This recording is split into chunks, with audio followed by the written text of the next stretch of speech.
دست قدرت کو هلاوتی جبجناتني قا لجمال جبروتي من من پرده جا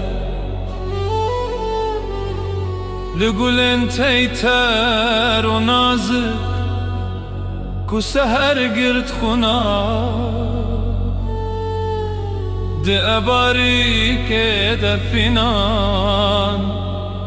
جهست صوتی گولا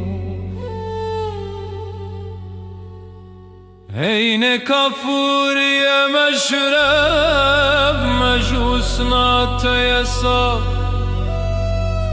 لو عشقت دل دمه و بو الموبا مش سر چشمه می قدهک صافی و خواه ناق لذت و ذوقام بسد جلد کتاب لو دی چنگن مدفونی کدش قطب سازن ما ببشنا تدخون دفو قانون و ربا قهوه یا تلخ دیگل زهر هلاهل بدری مجد استت مبارک شکر آمیز خوشا كل زميش كشباي خو مخالف دمك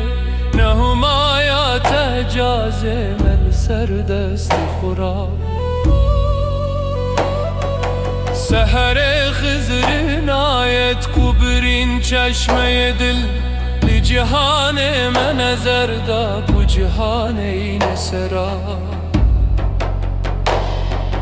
به بابا می مغرور و سرگشت ملا باوین کفتیه و بدم سرگشت هبا